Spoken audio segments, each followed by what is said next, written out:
durchgesetzt und zugleich eben dadurch in die höchste Verbindlichkeit.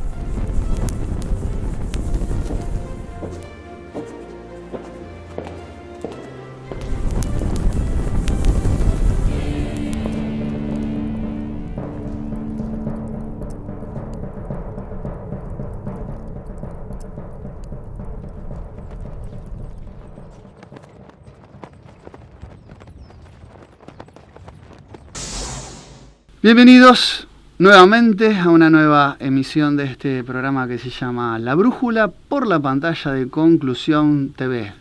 Lucas Carena es mi nombre, me acompaña un gran amigo personal, Pablo Javier Dávola, a quien saludo con un apretón de manos. Buenas tardes, Lucas.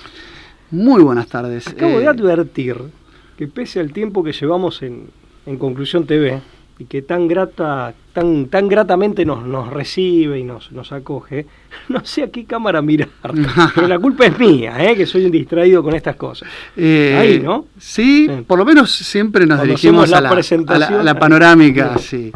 Este programa también, que ya lleva algunos años, se consagra desde el primer momento a la Virgen de Schoenstatt, Madre Reina y Educadora de Schoenstatt. Mater ter admirabilis de Schoenstatt. Siempre nos ponemos bajo su manto de protección y amparo para hacer este programa. Hoy con un tema que podría llegar a ser complementario de uno que abordamos no hace tanto, dentro de este mismo ciclo, cuando hablamos de la conquista de América como una última cruzada, o cuando hablamos de la conquista de América como una extensión de la reconquista española, cuando hablamos de América o de las Américas como una nueva Tierra Santa, ¿sí? La extensión de esta idea de una catolicidad ampliada que vino a evangelizar, pero con una misión muy específica, tratando de poner en jaque aquellas teorías, aquellas hipótesis de el continente descubierto por accidente, digamos, o que era por las especies. Claro, la motivación era para económica. Buscar. Bueno, después vamos a hablar de las interpretaciones mercantilistas, ¿no? Y territorialistas, de cuño modernista que se han hecho de aquellos años, ¿no? que todavía configuraban la transición, algo muy propio del siglo XV, entre el mundo medieval y el mundo moderno. Sí, un mundo tradicional y un mundo que empezaba a ser rupturista o que empezaba... Hoy vamos a continuar por esos cauces, hoy vamos a continuar por esos hilos conductores, abriendo la pregunta de cuáles son los vasos vinculantes, ahora sí, en algo que quedó ahí medio como inconcluso, entre la reconquista española y las cruzadas, porque nosotros hablamos en aquel entonces de los templarios, hablamos en aquel entonces de las órdenes de caballería, de lo que se sabe muy poco, de lo que hay también interpretaciones muchas veces erráticas, errantes, sesgadas, ¿sí? Hay mucho de hipotético, poco de probatorio en lo que se relata sobre el tema. Sí hay investigadores que han abordado el tema seriamente, ahora vamos a dar algunos, pero sí queremos ver cuál es el rol de España, de la Hispania, que forma parte, ¿no? de la romanidad en ese entorno de las guerras de cruzadas. Y el primer disparador, yo lo encuentro en un libro que en su momento te compartí, después me enteré que vos lo tenías, podés mostrarlo si querés, de Fernando Pozas. Que es un regalo que nos ha hecho por interpósita persona el propio autor, a quien le agradecemos, ¿no? Exactamente, un hermoso libro que se llama La caballería medieval y el ideal templario, ¿no? Y aparte la edición de la editorial, que es... Ojeda, editorial española. No, es una belleza, es una belleza. Realmente la edición es bellísima. Sí, sí, con las letras medievales, ¿no? Así es, góticas. Sí. Pero bueno, más allá de lo estético del libro en sí, vamos al contenido. El contenido es de una injundia extraordinaria. Así que bueno, saludamos al autor, ¿no? Y le agradecemos este regalo que nos envió en su momento. Bueno, el autor aborda este tema, las relaciones entre España y las cruzadas. Por empezar, decir que no se puede comprender en profundidad, ¿no? a las guerras de cruzadas sin su implicancia en lo que fue la España de la Edad Media. Entender, por empezar, que las guerras de la Reconquista o las batallas por la Reconquista, ¿no? Empezaron mucho antes que las cruzadas, a principios del siglo VIII, y terminaron mucho después, en el siglo XV, particularmente en febrero de 1492, ¿no? Con la reconquista del sur, ¿no? De la península ibérica, ¿no? Claro, tomada es un por proceso más amplio que mientras que las cruzadas se ubican entre el año 1095, es decir, estamos hablando de el siglo XI, y fines del siglo XIII, 1291 fue la última de las grandes guerras de cruzada. Estamos hablando de un periodo más amplio, el de la Reconquista, que abarca, en el cual podrían estar insertas, en el cual se podrían incluir las guerras de cruzadas de alguna manera. Entonces, si nosotros vamos y nos retrotraemos a la historia, desde los comienzos más remotos, que podrían ubicarse, digamos, en un hecho particular que es la batalla de Covadonga, ¿no? En el año 718, entre los astures, es decir, los astures, de ahí viene claro, de ahí viene Asturias, ¿no? Estamos hablando del norte, el noroeste de España, ¿no? Oviedo, ¿no? Esa parte, la parte más celta, ¿no? de España. Donde había pueblos celtas del norte de España, de la península ibérica, contra las tropas de Al-Andalus, al sur. De ahí viene, ¿no? Lo de la Andalucía, ¿no? Al sur de la península, ocupada, ¿no? por el poder musulmán desde el año 711 hasta 1492. Es decir, este conflicto podría ser como una suerte de antesala, podría ser una suerte de instancia preliminar de lo que fueron después los conflictos, de que forjaron después los conflictos de las cruzadas como las conocemos y como lo relatan las crónicas, ¿no? Entonces teníamos a los pueblos del norte de África que se habían islamizado, los bereberes, los llamados bereberes, que eran los Marruecos, ¿no? Y los moros son los más conocidos, eran el grupo mayoritario, pero son varios pueblos. Claro, totalmente. En realidad es un crisol de pueblos de hablas bereberes y amasijes, ¿no? En el norte de África. Pueblos saharianos. Exactamente. De ahí es que, bueno, viene la palabra moro, ¿no? Estos pueblos africanos que se islamizaron. Y bueno, y la primer gran contienda es entre las tropas de Othman Ben Nessa, ¿no? Y un foco de resistencia que después sería la continuación de la Reconquista. Primero fue una resistencia que luego se convirtió en Reconquista, de estos pueblos que se originaron en Canga de Onís, ¿no? Estamos hablando en las inmediaciones de Asturias, en el año 718, encabezados por nada menos, quien no necesita presentación, Don Pelayo, ¿no? Don Pelayo. Digamos, aquí empieza en ese conflicto a forjarse algo que va a ser, para Pozas, una suerte, va a tener su eco en las guerras de cruzadas.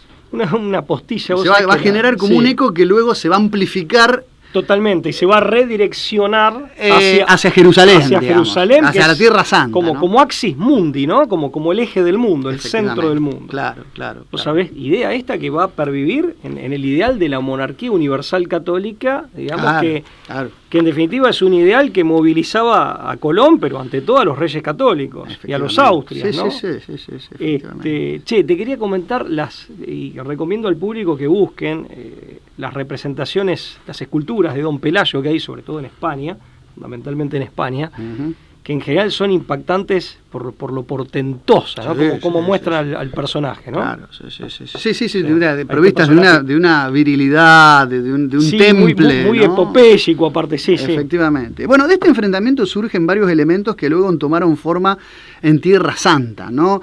Lo que dice el autor es que digamos, el primer disparador que genera esta resistencia era el que empezaba a peligrar un lugar de peregrinación de alcance continental, como era el caso de Santiago de Compostela. Es decir, el mismo móvil que motivó las guerras de cruzada tiempo después, ya a principios del siglo VIII, fue disparador para generar los focos insisto, de resistencia, de reacción, por así decirlo. ¿Por qué? Porque es auténticamente reacción, ¿no? Frente a la invasión mora. Efectivamente. Había 3 grandes centros de peregrinación universal, que eran, en primer lugar Jerusalén. En segundo, en orden de importancia, así hay consenso, ¿no? Entre los cronistas e historiadores. El segundo en importancia era Roma y el tercero era el Camino de Santiago, ¿no? Así es. Por lo tanto, digamos, empezó como una reacción de igual modo que las cruzadas por esta posibilidad de una ocupación de estos caminos que hacían peligrar no solamente la cuestión netamente territorial, sino que peligraban los peregrinos eran los que podían estar por supuesto, ante las acechanzas, ¿no? de los sarracenos, ¿no? en este periodo de la historia. No, y los templos y todo el lugar como lugar sagrado, como lugar sacro. Custodiar un lugar sagrado. Reliquias de santos, bueno, el caso de Santiago de Compostela es donde está Santiago, precisamente, ¿no? El apóstol Santiago. Exactamente. El autor cita a Ricardo de la Cierva, que dice que España, justamente, esto es muy interesante, se constituyó entonces entre los siglos IX y XIV, en la frontera bélica que contenía la expansión, ¿no? Dice de la Cierva, del Islam por el occidente de Europa, así como el Imperio Bizantino lo hacía por Oriente. Eran como los dos vallas de contención, los dos gran murales de contención bélica. Dato. ¿No? Mucho tiempo después, ya en el siglo XV, claro, cuando se produce la caída del Imperio Bizantino, el 29 de mayo de 1453, el último emperador bizantino lo que hace es legar su potestad como emperador de Bizancio a Fernando el Católico. Claro. A España, no a otro lugar. Claro, en definitiva, ¿se entiende? O sea, fíjate vos. No fue ni a Francia ni a Inglaterra esa delegación, fue España. Aragón mira al Mediterráneo mientras Castilla mira al Atlántico. Qué increíble. Es increíble. Y por eso, a ver, el catalán, si se quiere, porque en definitiva Barcelona y la zona aledaña. Sí, Cataluña. En definitiva, Cataluña pertenecía al Reino de Aragón, por eso no se habla catalán, se habla castellano en América. Que es la lengua de Castilla más. Bueno, esto una vez me lo explicó, a quien aprovechamos para saludar, gran amigo, licenciado en Historia, en Geografía, especializado en Historia Antigua y Medieval, Enric Rabelio, español y más específicamente catalán. Bueno, efectivamente, claro, cuando lo que decís, Pablo, es muy clarificador. Cuando los turcos otomanos, ¿no? Toman Constantinopla. Era el Islam, pero ya no eran, digamos, no eran árabes, sino que era el Imperio Otomano. Poco tiempo antes de la Reconquista, ¿no? Es decir, ya ahí cae mientras que España logra recuperar la península ibérica en su totalidad, vamos a decirlo, recuperarlo en el sentido de recristianizarla por completo. Por el lado de Oriente cae Constantinopla, y esto es un hecho tan importante en la historia que muchos historiadores se han aventurado a ponerlo no solamente como una caída de como un fin de la Edad Media, lo han marcado como una fecha donde termina el medioevo, ¿no? Y otra cosa interesante, que con la caída de Roma, la originaria, la auténtica, se toma como hito para hablar del comienzo del fin de la Edad Antigua. Sí, claro, con Alarico, digamos, y los visigodos, cae el Imperio de Occidente, ahí empieza la Edad Media. Y termina con la caída de la Segunda Roma, es Constantinopla o Bizancio. Muy interesante. Exactamente. Siempre, obviamente, son hitos que tienen, digamos... Son hitos, obviamente, que no están ni territorializados geométricamente, ni también datados o fechados de una manera estricta, ¿no? No, tienen que ver, hablamos del tiempo, no tanto con lo cronológico, si bien tienen una ubicación cronológica, sino con el cambio epocal que implican, tienen más que ver con la noción de on, pero bueno. Efectivamente. Sí. Bueno, obviamente que se forjaron durante este periodo, ¿no? De este auge, este apogeo de esta España que era custodia de la cristiandad, ¿no? Esta cristiandad europea que España se carga al hombro de alguna manera, se forjan los grandes guerreros, ¿no? Entre ellos el castellano don Rodrigo Díaz de Vivar, más conocido como el Cid Campeador. Es decir, que se ha convertido en una leyenda, ¿no? Una leyenda tan universalmente amplificada, con una caja de resonancia que algunos hasta han dudado de su existencia real, pero con una malicia, ¿no? Incluso añadiéndole que se trataba de un grupo de hombres, como que si tal proeza no podía ser ejecutada por una única persona. Ese tipo de leyendas se han surcido, ¿no? Totalmente, pero tiene que ver, me en parece, torno a su figura. O responde a ese escepticismo que tiende a, digamos, poner en duda la posibilidad del heroísmo, de la heroicidad en el hombre.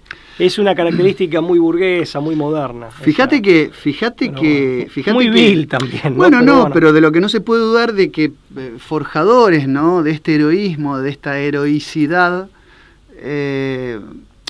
fueron después personas de las que no se puede dudar su existencia, que tomaron como referencia, entre ellos el cruzado Godofredo de Bouillon, que siendo noble, siendo duque de Lorena, vende todas sus propiedades. O sea, una persona que no le faltaba nada, estaba muy cómodo. Es decir, imagínense que tenía sus tierras, sus propiedades, que no eran pocas, tenía su título nobiliario, y vendió absolutamente todo para ganar el reino celestial, encaminándose en la lucha de las cruzadas. Son ejemplos, digamos, o valores que hoy son impensables en el mundo, ¿no? Eso es lo que uno ve reflejado. Bueno, ahí lo vamos a citar como hacemos habitualmente, prácticamente siempre, al maestro Alberto Huela. En uno de sus tantos artículos, él escribe, creo que está en Pensamiento de Ruptura, compilado este artículo, la convicción de la vida eterna y esa focalización teocéntrica y ese sentido de trascendencia eran una realidad efectiva. Claro. Digamos, que es como tal, es completamente ajena al hombre moderno. Claro, entonces nos cuesta ponernos en la cabeza y en el corazón de aquella gente, ¿no? Bueno, por eso también se han forjado, y me adelanto un poco. Perdóname, de ahí, una postilla también, de ahí primero las peregrinaciones y después la participación en cruzadas, el sentido penitencial, pero al mismo tiempo el sentido, por así decir, si se me permite la expresión, redentor, que los mismos papas le van a ir asignando, ¿no? Claro, efectivamente. El sentido expiatorio de los propios pecados y el sentido, en definitiva, obtener gracias para ir al cielo, ¿no? Después de la muerte. De alcanzar una suerte de tesoro eterno, ¿no? En la eternidad. Así es.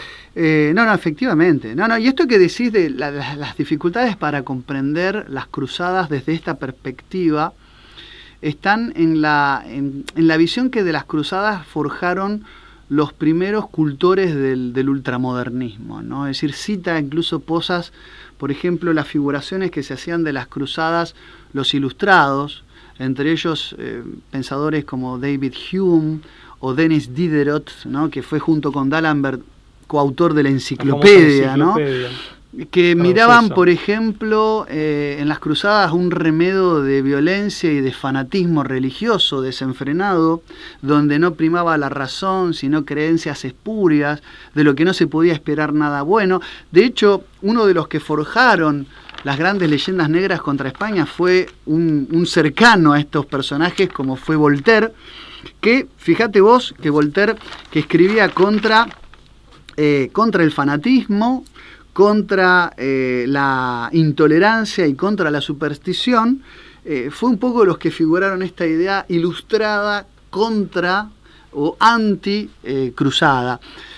Sin embargo, bueno, todos sabemos que cómo terminó Voltaire, ¿no? También formando parte de una secta rituálica bastante supersticiosa, ¿no? Sí, por lo menos está en la bibliografía que hace Ferrer Remelli sobre Voltaire.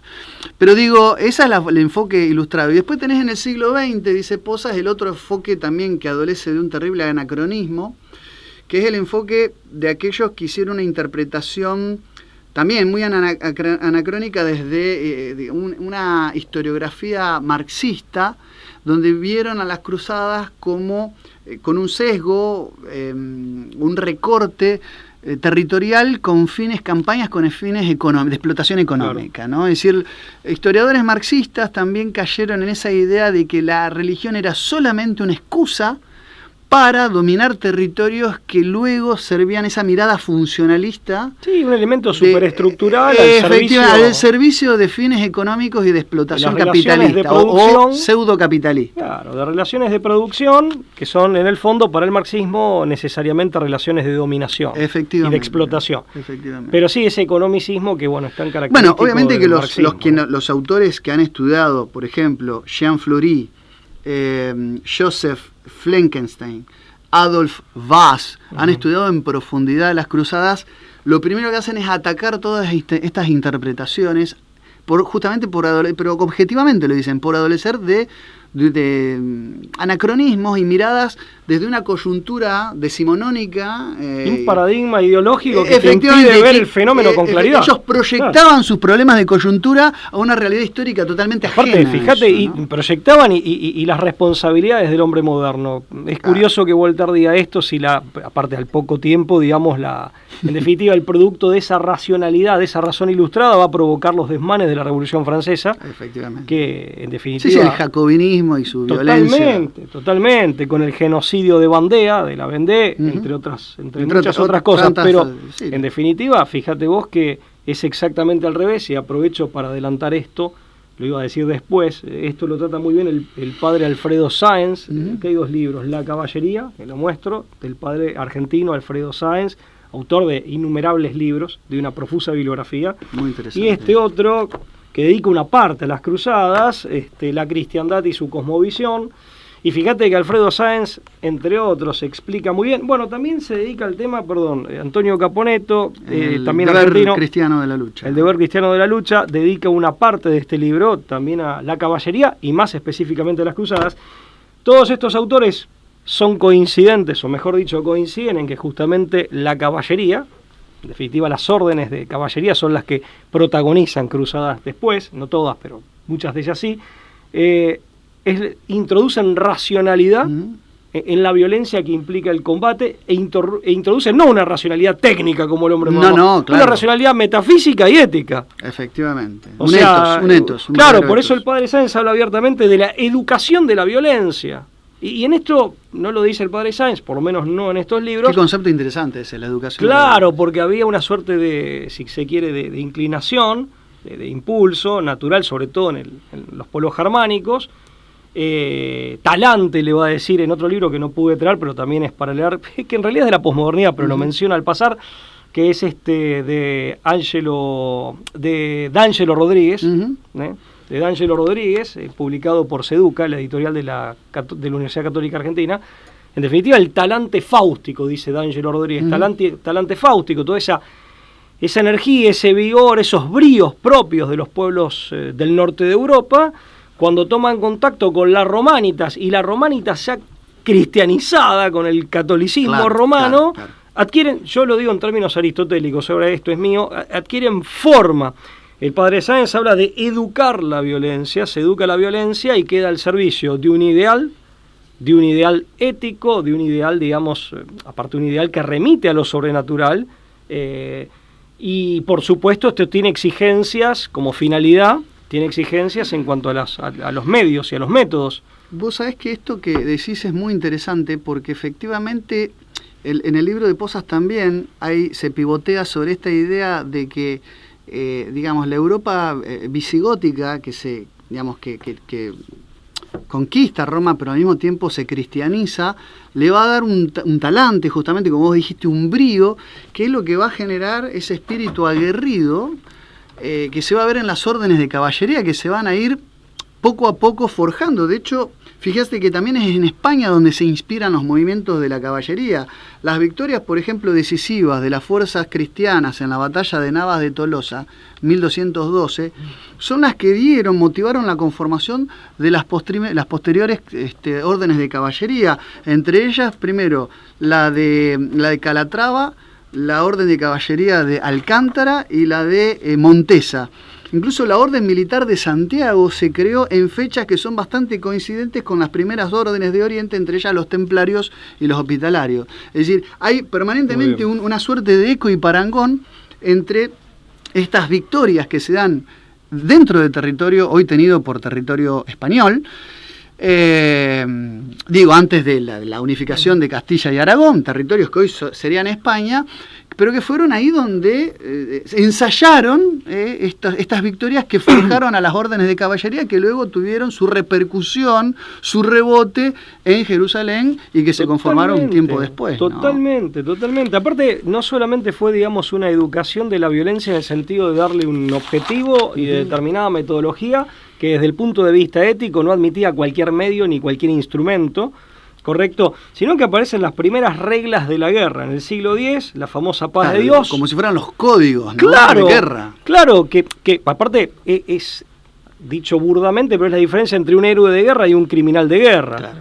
Y aparte el hecho de poner toda esa pasión, todo ese timós, diría Platón, toda esa, digamos, ese patos, dirían los griegos, todo ese talante, volcarlo a una causa justa, una causa noble, y por lo tanto también una causa noble que solamente puede ser servida en tanto causa final con determinada metodología que hace al honor del combate, bueno, a la honorabilidad del combate. Aristóteles habla de la organización del etos y el patos, totalmente, ¿no? Bueno, la articulación del etos y el patos. En ese sentido, mira, hasta el propio Chrétien de Troyes, en el siglo XII, que era un poeta que escribía en definitiva sobre las órdenes de caballería, remonta a los orígenes remotos a Grecia, ¿no? Claro. Pero fíjate que en el siglo X aparece la paz de Dios, ¿no? Y en el siglo, por ese tema también lo tratamos. Sí, Chrétien de Troyes es el que un poco reivindica la figura de Percival, ¿no? Efectivamente, y en el siglo XI aparece la tregua de Dios. La paz de Dios básicamente establecía que la población civil, en particular aquellos que eran indefensos o que no participaban del combate,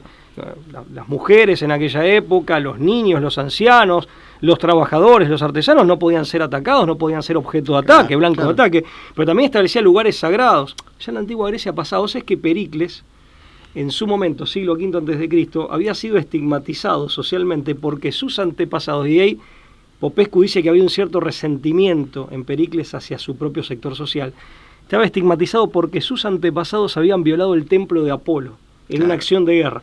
Bueno, la paz de Dios recupera todo esto, obviamente con un sentido cristiano, y en el siglo XI la tregua de Dios, cuando se reducía dentro del calendario litúrgico las acciones bélicas a determinados momentos. Claro, esa organización respondía, ¿no?, a todo este proceso. Se mitiga la violencia queda como una tendencia, si se quiere, o como una energía a desplegar solamente para una causa justa, una causa noble, que aparte en el caso del cristianismo aparece la cuestión de la caridad, que normalmente era no solamente la justicia, defensa de la patria, defensa de la religión, sino también defensa del más débil, tenía un sentido también de alta caridad, evitar sobre todo la injusticia ignominiosa, que es contra el más del fuerte contra el débil. El caballero juraba defender viudas, huérfanos, no solo la iglesia. Sí, es un código de honor, realmente es un código de honor, básicamente. Por eso, dice Sáenz, no era tanto una cuestión de equilibrio por ahí como se vería más en Aristóteles, sino una cuestión de máximum de virtud. Claro. Muy interesante eso también. Muy interesante.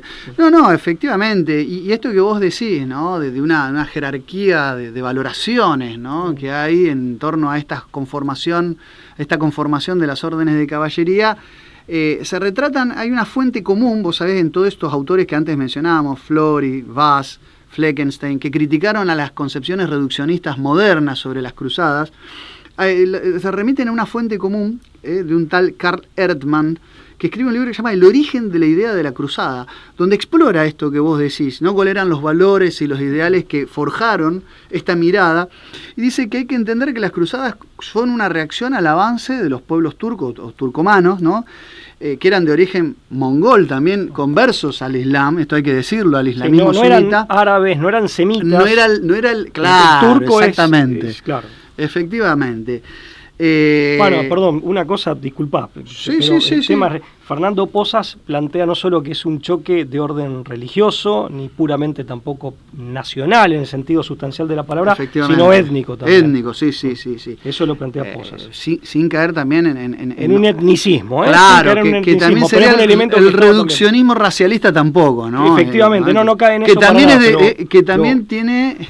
es de cosecha moderna, el racialismo biologicista moderno. Totalmente. No. Bueno, en el año 1071, ¿no?, los turcos, ¿no?, de estos pueblos turco-mongoles se apoderan de Jerusalén, ¿no?, y acá había toda una imposibilidad de peregrinar de manera calma, esto era proteger a los peregrinos y estos lugares sagrados, como bien dijiste, también había una sacralización de los territorios, de acá partían las cruzadas, y además ese temple germánico que siempre está presente, porque también acá a mí me gustaría, Pablo, criticar esa concepción de cierto hispanismo que reduce lo germánico que lo ven como ajeno, que lo ven como un error eso. No, pero aparte que lo ven solamente como el componente disruptivo de lo de lo protestante, digamos, de la fractura protestante, pero primero que es posterior. En el día de hoy hay un 49%, la germanidad es más amplia que Alemania, pero podríamos decir que Alemania es el país moderno que más representativo o emblemático del mundo germánico. Efectivamente. Hay un 49% aproximadamente de alemanes al día de hoy que son católicos, pero además la germanidad como mundo dentro de los pueblos indoeuropeos, de la gran familia indoeuropea como mundo étnico-cultural, es algo muy anterior al protestantismo. O sea, es algo que... Bueno, vos sabés que hay una... Y está metido en España. No, eso lo dice... O sea, como está metido sobre todo en el norte de Italia, o sea, forma parte. Eso lo dice quejándose en una carta que escribe desde la prisión José Antonio, más allá de las cuestiones relativas a su desempeño en la Guerra Civil Española, él estando preso ya en Alicante en el año 1936, hay una carta que escribe quejándose de las posiciones como las de Blas Infante, que era uno de los cultores de la ideología de lo que era el andalucismo. Había un movimiento el andalucismo español decimonónico. Él quejándose de eso decía que José Antonio escribía unas líneas así, diciendo como que en realidad el rol histórico de Europa era de esa germanidad que hacía frente a los bereberes. La carta se llama Contra los bereberes, justamente porque lo que defendía era una cristiandad continental que venía de la Gran Germania. Claro, lo decía en última instancia un hispanista, con todas las cuestiones y todos los debates que hay en torno a la figura de José Antonio, pero él escribió en una carta de la prisión. Vos sabés que hay algo muy interesante. En el año 1073, en aquellos años donde se forjaba esto, asume Gregorio VII el papado de Roma y acá en el año 1074 él quiere proyectar, fue la primer campaña hacia allá Jerusalén, cuando hay una derrota de los bizantinos en Manzikert, así se llama el poblado, la derrota de Manzikert. Entonces, por los turcos, a manos de los turcos. Exactamente, y hay un intento de Gregorio VII de encabezar, ¿no?, tropas para ir a Jerusalén a recuperar estos territorios, pero esto se ve frustrado porque el mismo Gregorio VII tiene algunos problemas cuando desata él mismo la guerra de investiduras. ¿Por qué? Porque él impone el celibato, en el año 1073 impone el celibato y se armó un problema con lo que eran los feudos eclesiásticos. Mientras que el emperador decía, antes que ser eclesiásticos son feudos, al no haber más, la herencia de los feudos con la imposición del celibato requería una reestructuración. Entonces el Papa termina solucionando esto haciendo unos dictus papaes, donde quería readministrar los feudos eclesiásticos, a los que básicamente incurrió en una serie de documentos que decían que la autoridad del emperador se tenía que subordinar a la voluntad del Papa. Acá empieza la guerra... Es un típico conflicto medieval, ¿no? Bueno, es un tipo de conflicto... En ese delicado equilibrio que muchas veces se desequilibra. Vos sabés, yo como gibelino que me identifico, que estoy del lado del emperador en este sentido. O sea... Sí, igual el conflicto entre gibelinos y güelfos es un poco posterior. Es posterior, pero yo creo que acá hay una semilla germinal más profunda. Mucho más profunda, pero esto fue una tiene que ver con la sacralidad del emperador. Por supuesto. Pero aquí empezó, las guerras por la investidura empezaron a poner en cuestionamiento cuál era la voz autoritativa para definir el alcance de los feudos medieval. Y en este sentido, déjame decirte que, más allá de que es verdad que el conflicto es mucho más profundo, es teológico incluso, claro. Sí acá se forja una primera pequeña instancia, se atisba una chispa de conflicto, pero que después se va a resolver con el concordato de Worms, o sea, eso no es algo que perduró y que se profundizó, sino que después se armaron una serie de acuerdos, No, por supuesto, pero ciertamente que en este contexto, de algún modo, debilitó el frente interno, por así decir. Pero esa campaña frustrada la va a continuar el Papa que lo sucede, que es Urbano II, y que es el que va a dar el famoso discurso de Clermont. Este discurso que se lo conoce o se lo conoce como una de las arengas más conmovedoras y eficaces de la historia universal. El discurso de Clermont que da Urbano II en el año 1095, que es el que inicia la Primera Cruzada. Claro. Efectivamente, donde se establece, si bien el pontífice en ningún momento utiliza la palabra cruzada, después se incorporó la palabra con el tiempo, se incorporó en las vestimentas de las órdenes de caballería la cruz, lo que se llama la cruce signati, digamos.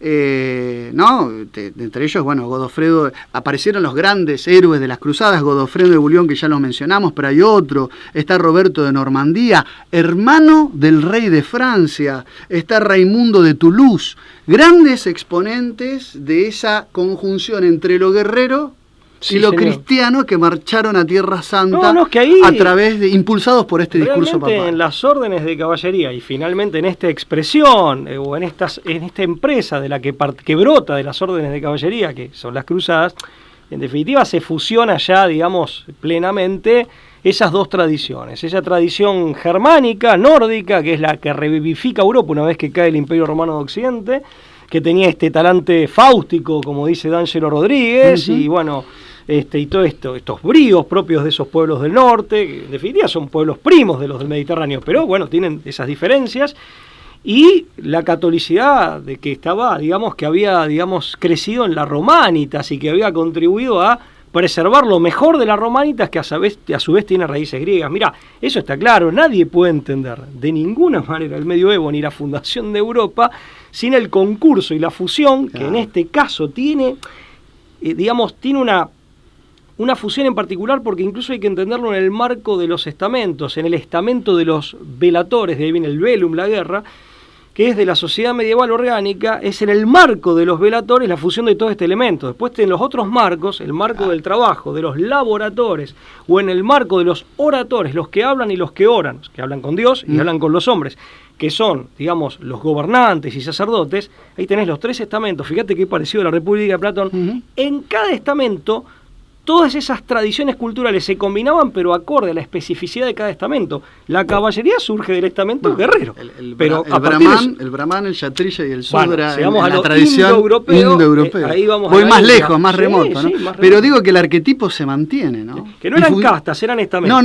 Pero ¿por qué? Porque eran sociedades monoétnicas. El caso de la India no lo era, entonces a la división de funciones y de vocaciones, también se le añadía. Lo asociaban con una división de ese otro tipo. Bueno, para terminar por mi parte, Pablo, y porque también estamos con el tiempo, simplemente resumirte los puntos que hacían al ideal templario, ¿no? Que se forjan, que nace en España, en esta España protectora, y que hacían a lo que era el Milites Christi, ¿no? Al soldado de Cristo, al soldado de Cristo. Son 6 puntos que resumen un poco ese ideario con el cual Vaz, este autor en Historia de las Cruzadas, resume, y lo resume injustamente porque era mucho más profundo, pero son 6 puntos que se podrían reducir en el siguiente, o resumir en el siguiente, en esta síntesis de postulado. Cristo es el líder, la justicia de Dios garantiza la victoria.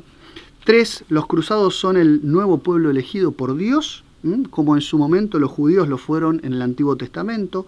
4, su misión es la conquista de los lugares santos, que se consideran como algo así como la hereditas de Cristo, estos lugares santos, sobre todo el Santo Sepulcro, ¿no? Que aparte habían amenazado con destruirlo, por eso también hay que decirlo. Por eso también. No los cruzados, obviamente, sino los efectivamente. Cuando se puso la invasión musulmana. Recibirían como contraprestación el reino eterno prometido, y punto 6, los ángeles y los santos pelearán junto a ellos. Eran como los 6 puntos bajo el saludo o la arenga del Deus lo vult, ¿no? Dios lo quiere. Era como si fuera el grito de guerra, exactamente, el grito de guerra con lo que avanzaron a emprender las cruzadas, más allá de los resultados, de los acuerdos de paz que luego hubo entre el mundo islámico, las conquistas o no que se hicieron. Digo, digamos, el ideario contemplaba todo esto que vemos hoy en los tiempos actuales bastante disuelto, ¿no? Bastante diluido. Y que nos acerca también, o los acercaba, a una temática que hemos abordado aquí, y que ha sido tan importante para Hispanoamérica, no exclusivamente, por cierto, pero en tiempos modernos para Hispanoamérica, que es el del milenarismo. Claro, ¿no? efectivamente. Esta idea porque para muchos se estaba ya en los últimos tiempos, y bueno, la segunda venida de Cristo estaba cerca, y esta idea del reino de Dios en la tierra, o sea, está bordeando toda la concepción milenarista que tuvo tergiversaciones, tuvo desvíos heréticos. Sí, tuvo miradas profanas, digamos. Sí, también, miradas ¿no? profanas, erradas, sobre todo hasta el siglo V aproximadamente, pero que después en Hispanoamérica se retoma con Juan de Lacunza de Chile, Manuel Belgrano, que es en Argentina. Bueno, nos remitimos a lo dicho en ese programa, ¿no? Sí. Muy interesante eso. Padre Sáenz ofrece, bueno, el libro es meduloso, yo acá leo el índice, voy a leer, pero para quien quiera indagarlo y a modo de esquema, esto es muy escolar, pero órdenes militares palestinas. Para la gente que nos mira, ¿en cuál de los dos libros? La caballería. Bien, del Padre Sáenz. Es específicamente caballería.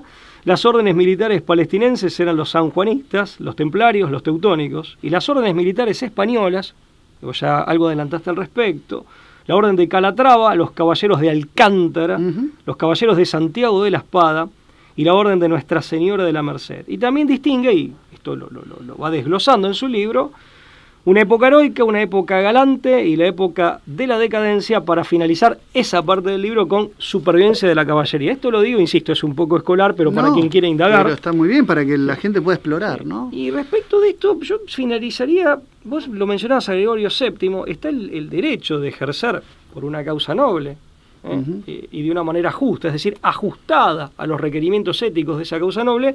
Está el derecho y a veces el deber de ejercer la violencia. Y Gregorio VII declaraba: maldito a cualquiera que se negase a empapar su espada en sangre. Interesante esto. Y acá Sáenz dice, y cito textualmente, ahora sí en La cristiandad y su cosmovisión, es falso afirmar que la Iglesia se opuso a la guerra por principio. Claro. No solo no lo hizo, sino que además señaló que la profesión militar, si se ejerce de acuerdo a la justicia, es legítima y aún santificante.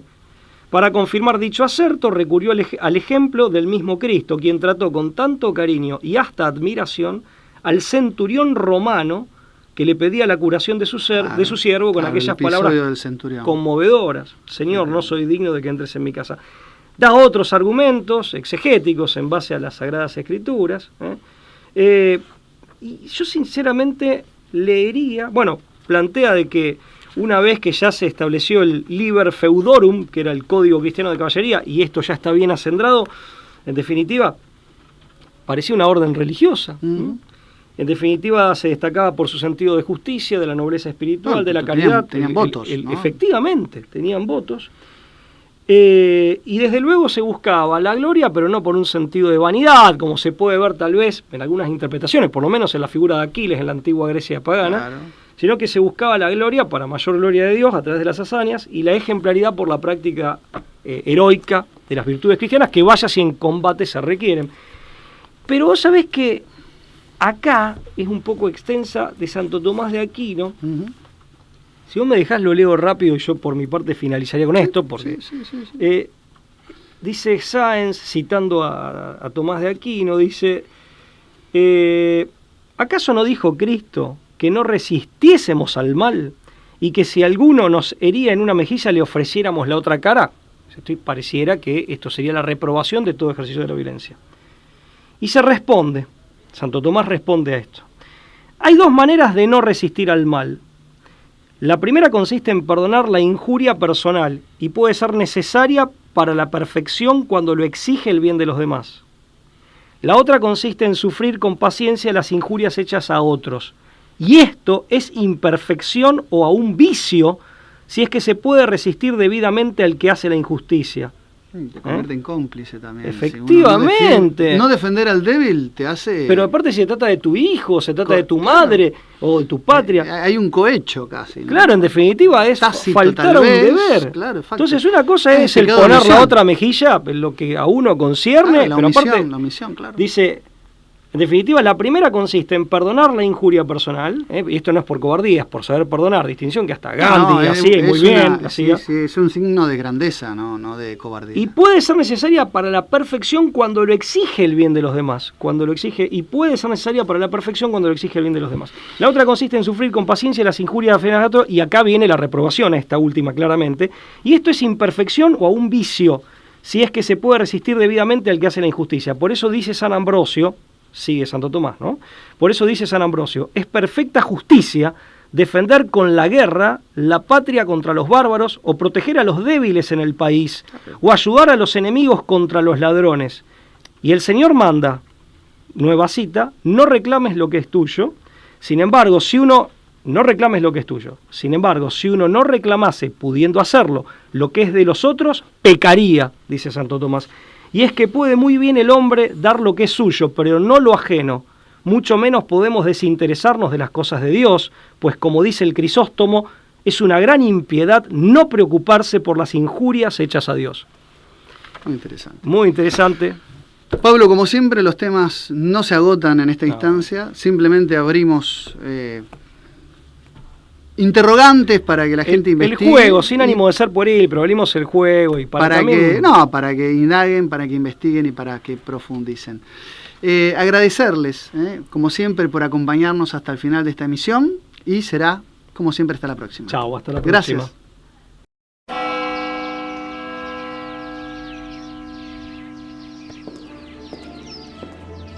Freiheit gesetzt und zugleich eben dadurch in die höchste Verbindlichkeit.